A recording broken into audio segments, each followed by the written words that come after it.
From Longwood, Boston, this is The Pause, a Harvard Biotech Club's podcast. I'm Fang. I'm Yosef. We're your hosts today. Welcome to our first interview for The Pulse, a deep dive into the biotech story that features next-generation biotech leaders. We're so excited to have Emily Gaudiano on the show. Emily is an alumna of the Harvard Biotech Club. She served as director of the Engage workshops. Emily completed her PhD in Arlen Sharp's lab at Harvard Medical School. After her PhD, Emily made the leap into the investment world, starting as associate at MPM Capital and later joining the SV Health Investors team. Her transition from the lab bench to venture capital is nothing short of remarkable. Welcome to The Pause, Emily. Thank you so much. I am so excited to be here and chat with you guys today. Yeah, thanks for coming. We're so excited to talk to you today. Before we kind of go into the main discussion, could you tell our listeners a little bit about yourself and your background? Yes, of course. I didn't realize I was the inaugural speaker, so I hope I can live up to everyone's standards here. Where do I start? So I am a Boston gal through and through. I'm from a town a little bit north of the city. Ended up doing my undergrad at Boston College. After that, did a short stint in a biotech company called Constellation Pharmaceuticals, worked at Dana-Farber in Dr. DeAndrea's lab, for about 3 years, studying deubiquitinating enzymes, DNA damage repair. And that was, around the time I decided to go to grad school. And Yosef, we are very much connected in our chem bio background. So I joined the chem bio department and ended up in an immunology lab, and I can get into that, but that's sort of like my professional background. I don't know if there's anything else interesting in my regular background, but that's the gist. Yeah, so Emily, your background is very interesting, and we actually curious about your motivation for pursuing a PhD and why working in biomedical research. Of course, yeah. So when I started in the DeAndrea lab, I was working as a research assistant, and my boss, she was lovely. She let me work pretty independently on projects. I think at the time, when you're in any type of biomedical research, you tend to get folks just asking you when you're going to medical school, because that's, the only option people can think of. And I certainly considered medical school for a while and started studying for that MCAT. But, ultimately, I really loved working at the bench. Can you hear those email notifications in my speaker? Okay. Sorry, I can hear them. I'm like getting emails like constantly. Yeah. So yeah, I wasn't really set on it. I was actually a little nervous. I mean, to be honest, I couldn't really envision myself making decisions about people's health for the rest of my life. Like, I can't even make my own decisions about my own life. So that seemed like quite a bit of responsibility, but I certainly loved the medical aspect and, the physiology behind and the molecular mechanisms behind physiology, I should say. One of my colleagues, Sean Johnson, he actually ended up at Harvard Medical School. I remember sat me down one day and he was like, it doesn't seem like you really want to be a medical professional, but you can do a PhD that is very translational, and you can really ingrain yourself in science that can make a difference for patients without actually directly dealing with the patient. So I don't have to deal with patients, but hopefully, research things that could help human health in the future. And so that's when I really started digging into PhD programs. I applied all over. It was just like so fortunate to get a spot in the chem bio department. I called Jason, who you know very well, like 100 times to be like, have you guys looked at my application yet? And I will say, like, coming from BC, you're up against a lot of Ivy League school kids. So I really sweat it out. But I got an interview and made my way to Harvard, which was very, very cool. So was able to stay in Massachusetts and Boston near my family. And that's sort of where I started. And, my goal in grad school was to study different facets of cancer biology. And that's certainly what I did. Cool. Yeah, thanks so much. I definitely can relate to kind of the interest in like translational science and impact on humans and like kind of figuring out the same thing. Like, okay, it's very interesting, but I don't want to be a doctor. And like being a scientist, you could kind of make those kind of discoveries to kind of inform physicians about the disease. So Right. it's really cool to hear more about. No. Yeah, I thought of it more of like, the doctors sort of have, let's say, the blueprints that they need to assess symptoms. And obviously it's not as easy as that. I mean, there are a lot of folks that are suffering from conditions that are a bit of a mystery. But I think when in the early stage science and translational research, you're really actually kind of acting like a detective for novel mechanisms that we don't know. And, the evidence is all the data you're able to collect. And I think that definitely spoke to me a bit more. And actually around the time I started was a big boom in checkpoint inhibitors. And we were seeing PD-1 blockade really blow up in the clinic. And so the lab I joined, Arlene Sharp, I mean, I don't know how I convinced an immunologist to let a chemical biologist in her lab.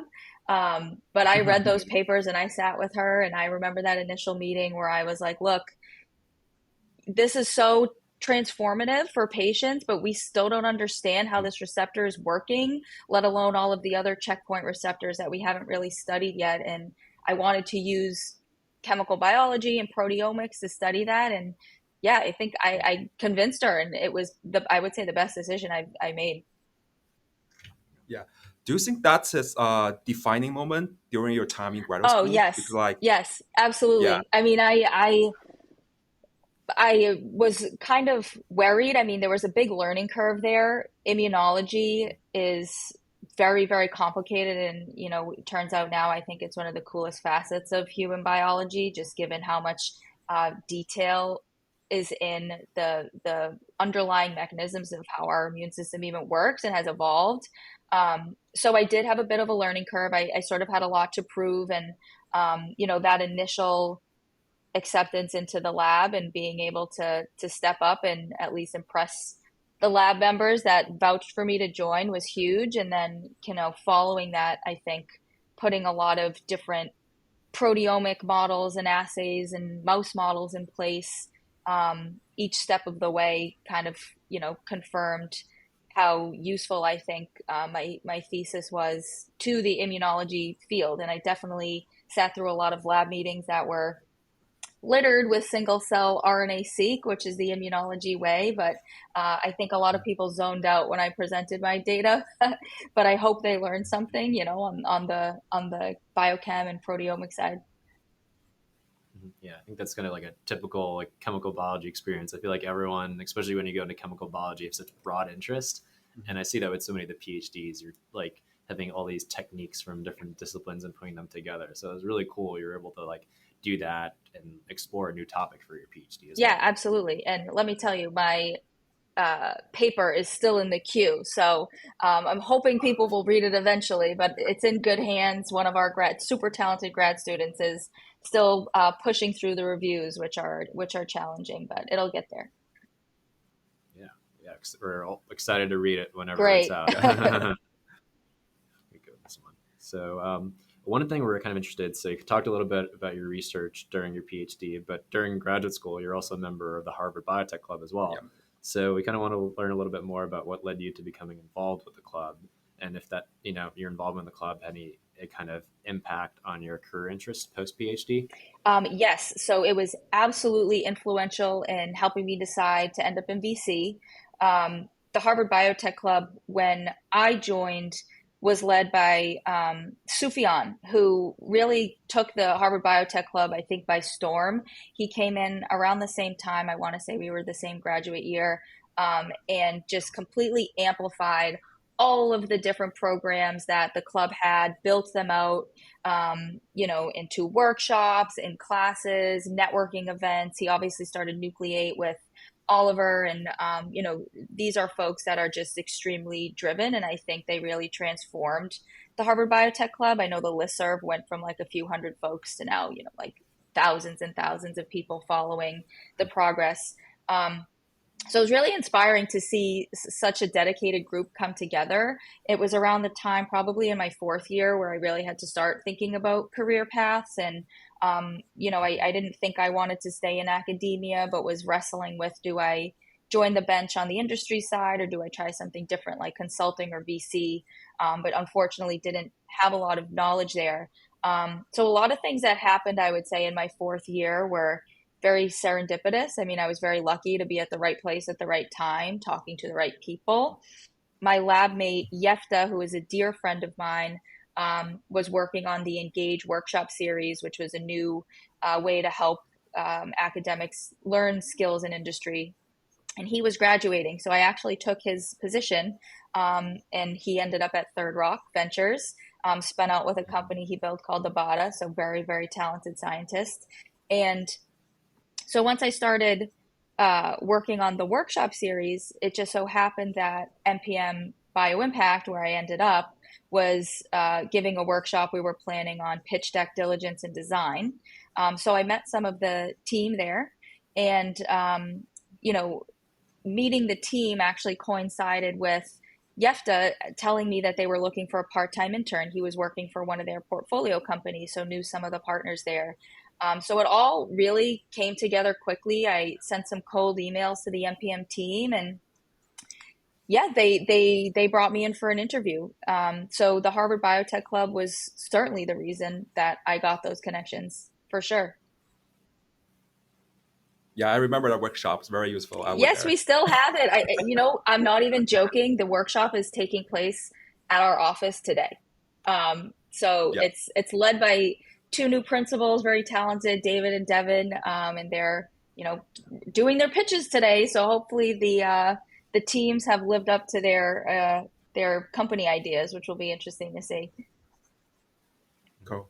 Yeah. I guess we So asked, yeah. internships. So you kind of mentioned how you heard about like the internship at NPM Mhm. Capital, and you did that for your internship. Hmm. Kind of, you had that experience. Kind of what, I guess, from that experience, kind of what inspired you to continue into like doing that work, and specifically working at NPM Capital? Was that like an experience where you just knew you wanted to do that after grad school, or kind of were you still considering kind of other options as well? Yeah, I did not know. I mean, to be quite frank, I did not know much about venture capital other than, a few articles I had read, but, wasn't taking, and of course the workshops I had done, but I hadn't taken any real finance classes. So I was a bit nervous, Mhm. actually. In the same way I had that like immunology learning curve in grad school, moving into VC, I felt that I had a bit of a learning curve sort of on the finance and strategy side.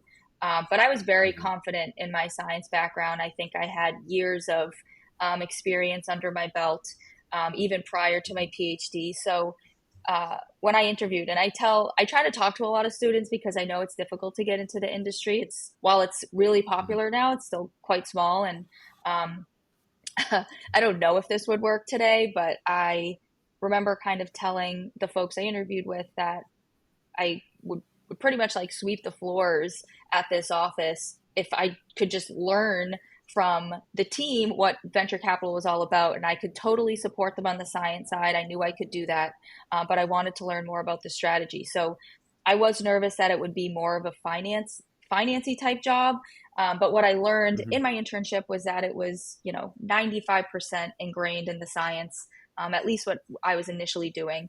Um, but that experience also helped me learn just basic concepts, the jargon, all of Mhm. those terms, all of those financing stages. It just, you kind of have to be in it and experience it to learn that. And that internship was close to 2 years, was super valuable. And Mhm. I will add, I again serendipitously started right around COVID. So I often tell people that COVID was a blessing for me. I know obviously it was a devastating time, but we got kicked out of lab, so I couldn't work on my thesis.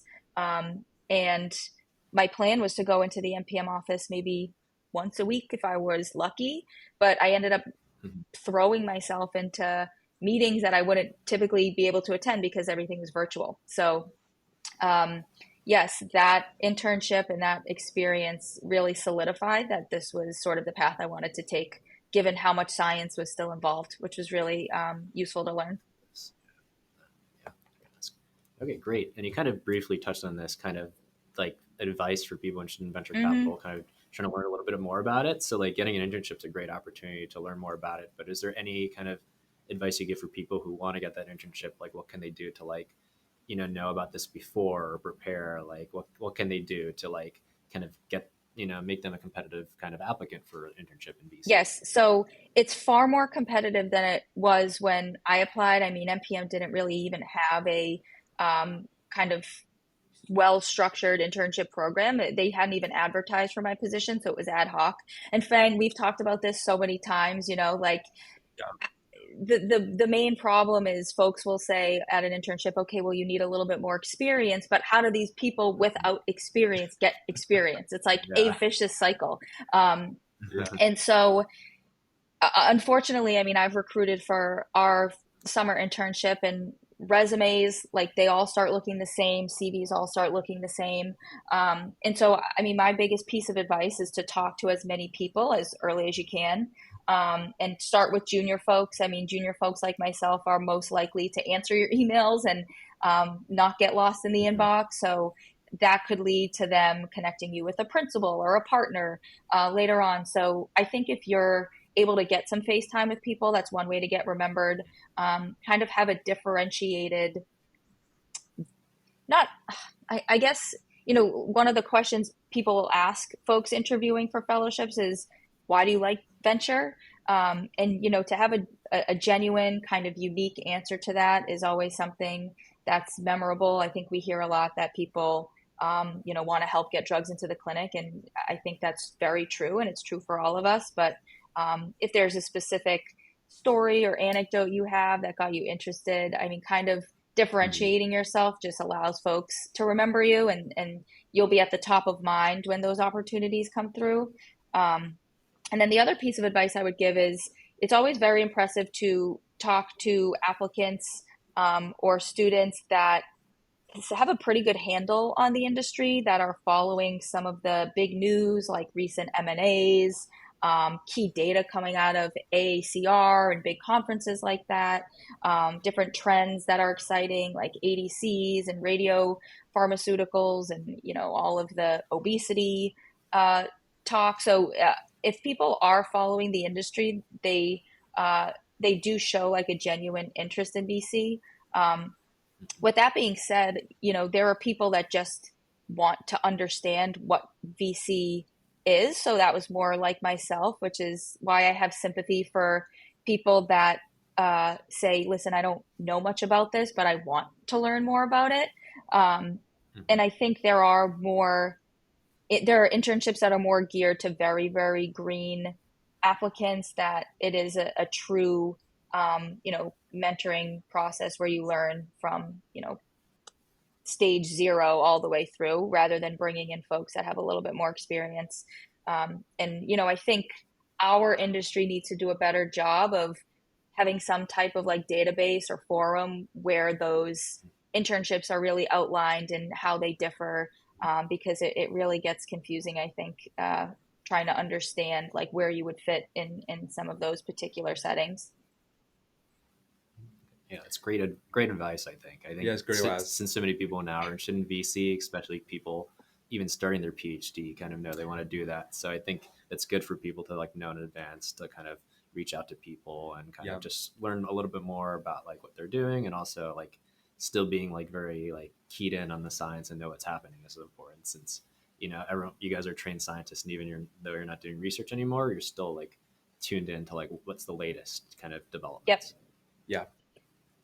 Yeah, I think the market is down. No, everybody knows, and also after COVID, there's stimulate, and then it's down. And but I think the vibe is also changing. When I came across even first year or second year graduate students, it sounded like they aspire to join the VC. Yeah. So here, a question for Emily, because it's very competitive. Everybody knows. Do you have think they should people should adjust their expectation due to this competitiveness, and if they can do anything else to find their different way, and other than VC? Yeah, so I mean, unfortunately, I think yes. Like, the reality is we're seeing applications from folks that have consulting experience for a couple years, or that have fellowships under their belt already, or that may have been analysts at places. I mean, there's just a lot of competition, unfortunately.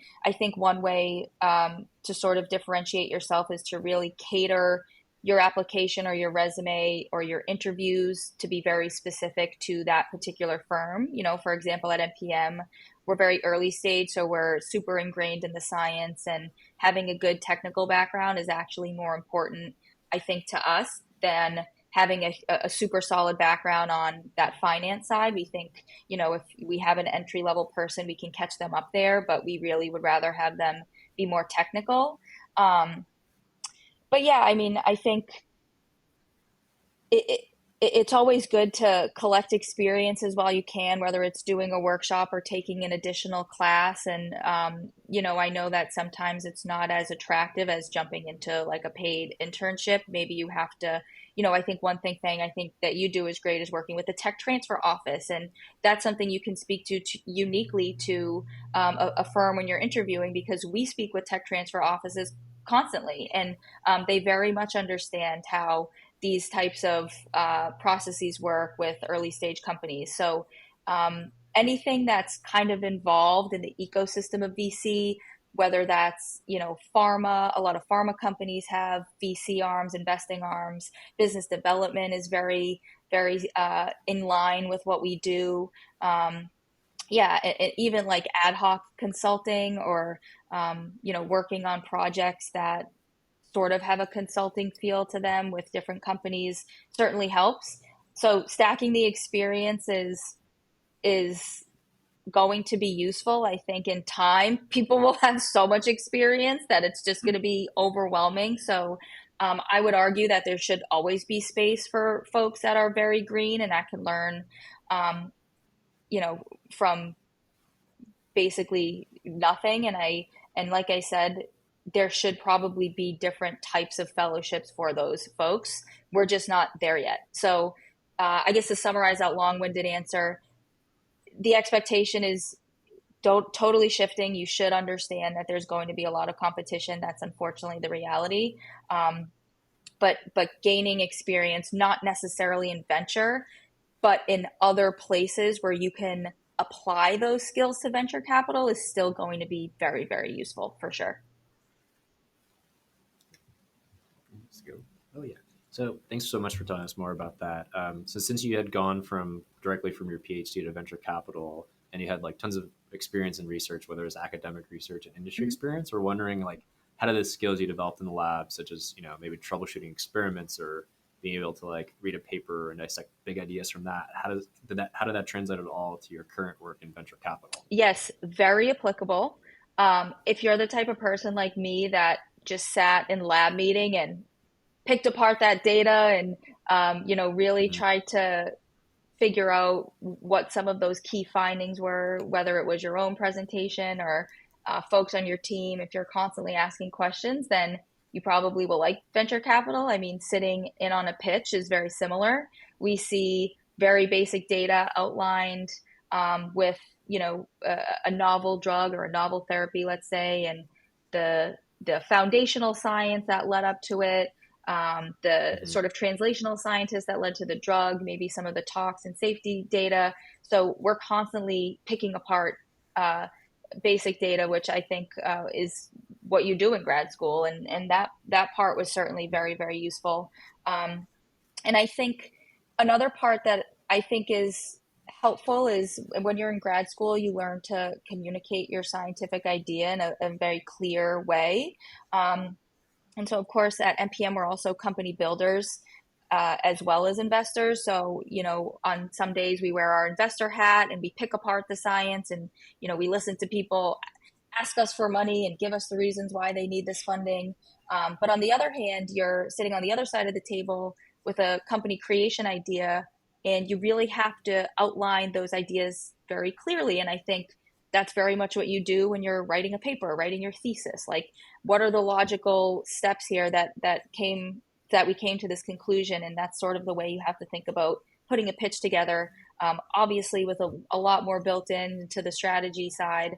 But certainly, your PhD can prep you for that. And, PhDs are definitely stressful and you can handle a lot of work. You can handle a lot of responsibility. I mean, I think if you can get through a PhD independently and get a paper out and show that you're a team player, then that's certainly prep for working, in an environment that is competitive and, it does require a decent amount of work for sure.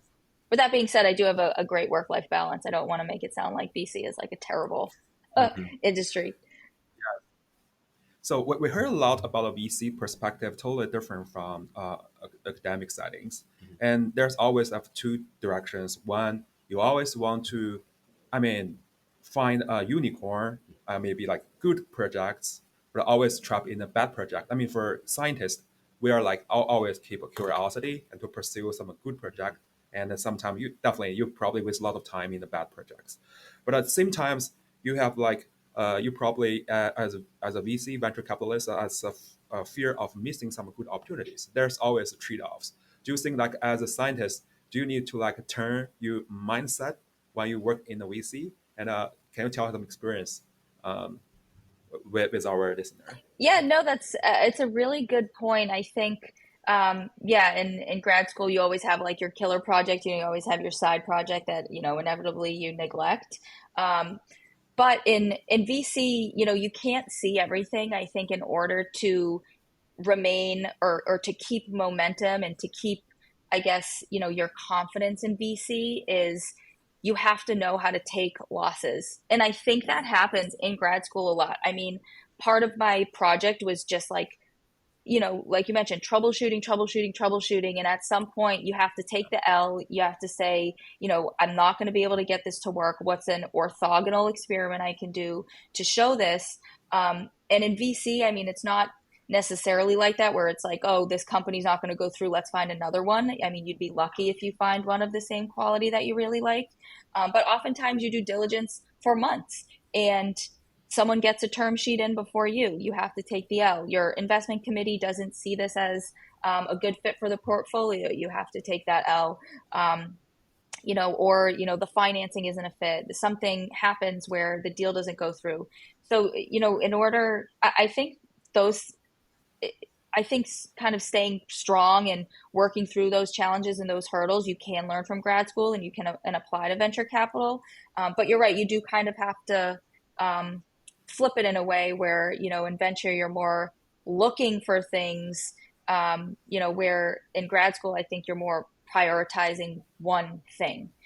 So in VC, you kind of have to always have eyes open for multiple opportunities, because one of the big evaluations we do is obviously competition, right?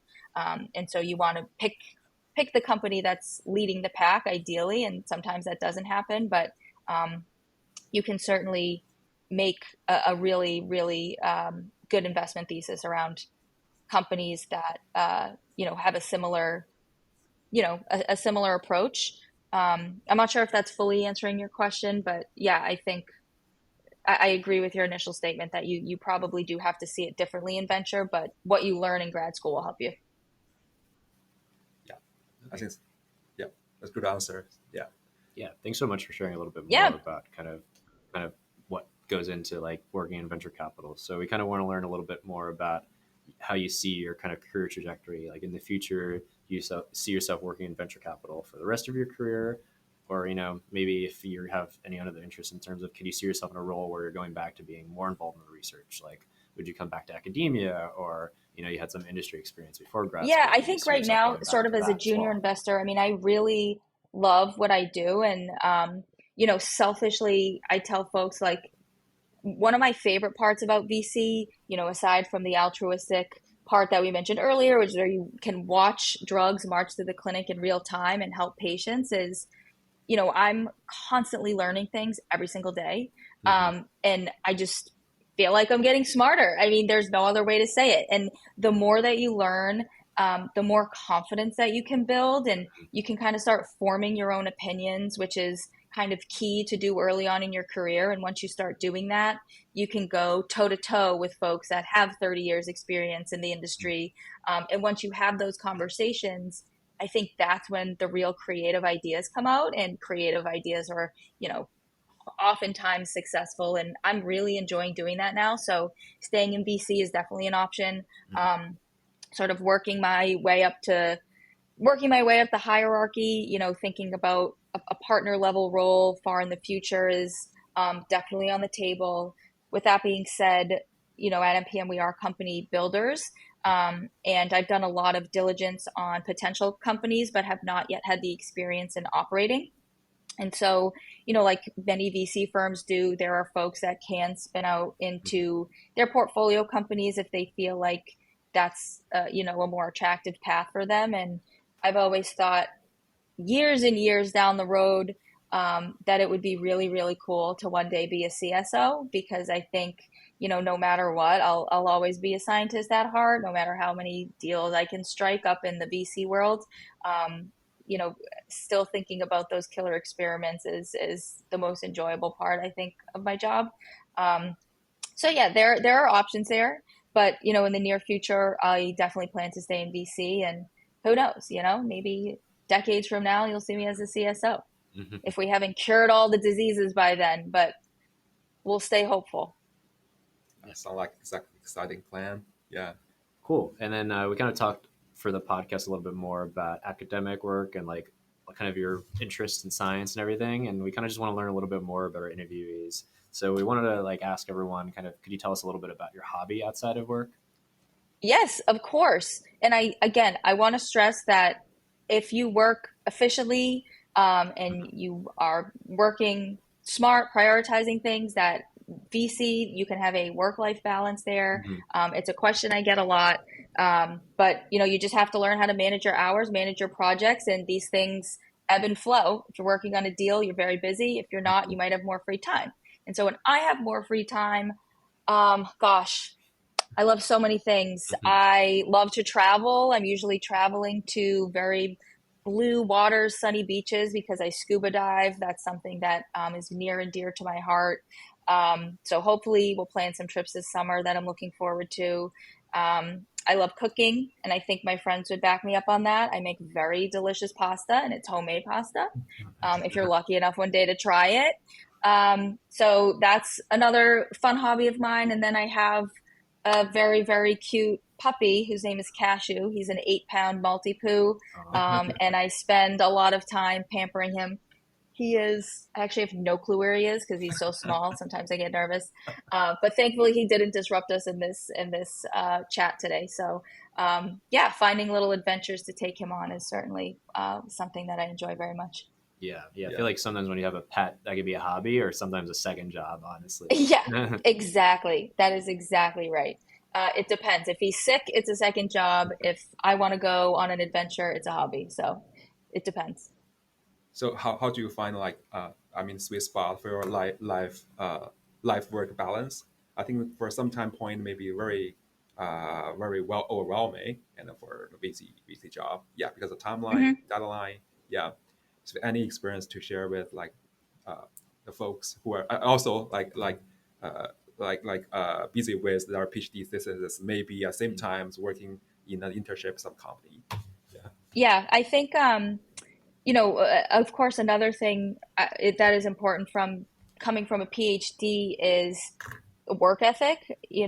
Lab folks tend to have that stamina where you can work all night in the lab or get up early and start this 100 mouse experiment and inject all day and just kind of have that mental stamina to keep pushing through. And, there are days like that in VC that are back to back to back, or you're getting emails late at night. And again, like I said, that's usually when you have something active ongoing. But what I like to tell people is if you have a deal that you're working on, it should be exciting to you. It should be something that you really want to see happen. So some of those calls don't seem very work related if it's something that you're really enjoying doing. So hopefully those are things that you actually have the capacity for, and that you really want to see make it through your IC meeting and get some funding to these companies and see this new drug and follow those portfolio companies. So on the one side,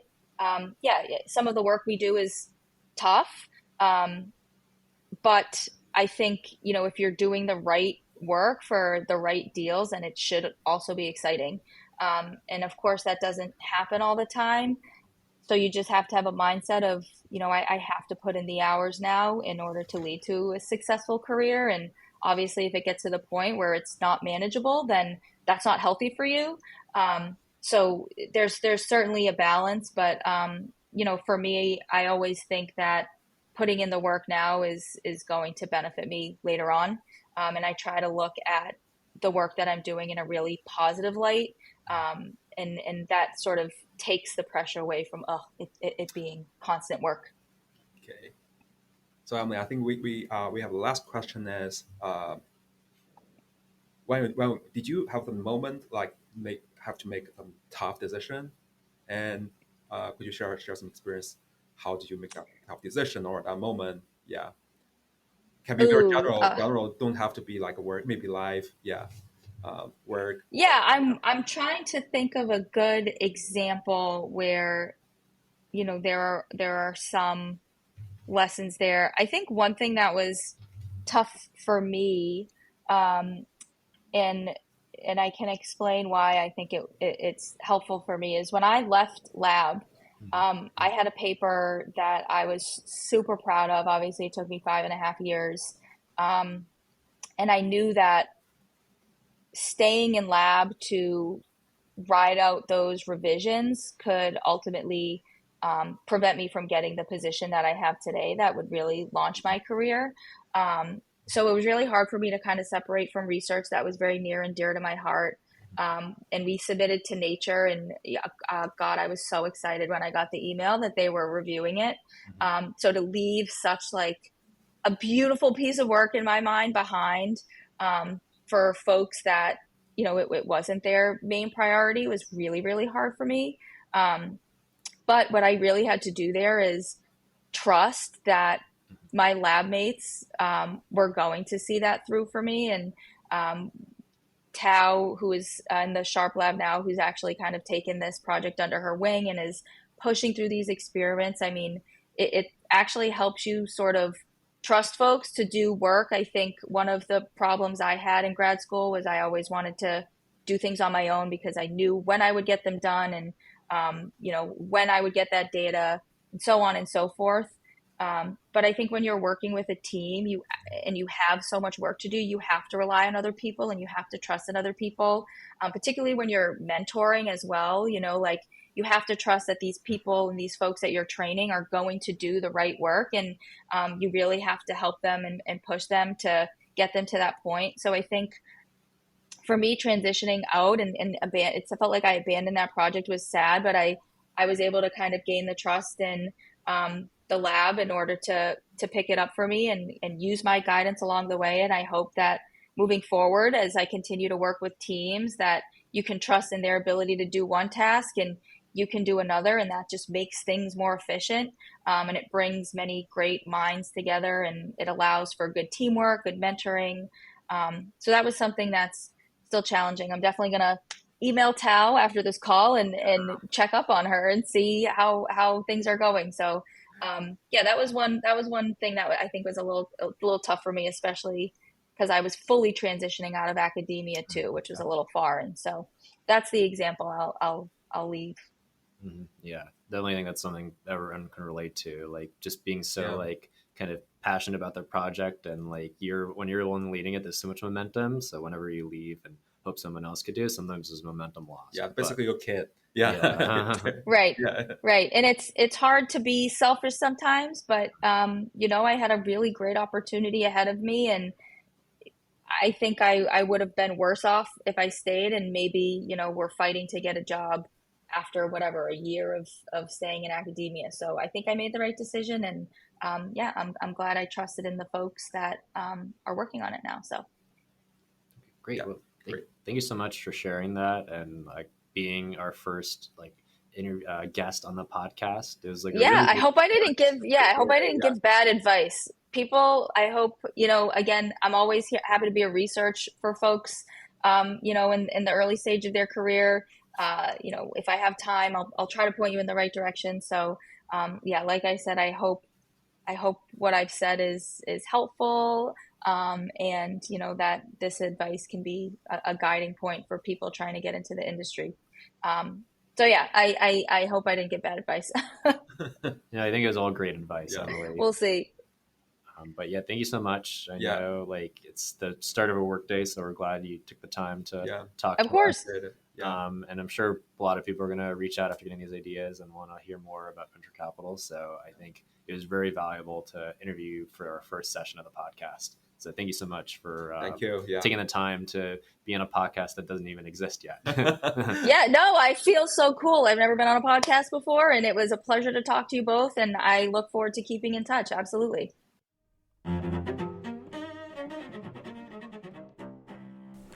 Hi, everyone. That's the end of this episode for the Harvard Biotech Club podcast. I want to thank Fung for helping co-host and producing this episode. And I want to thank everyone for listening, and please stay tuned for the next episode.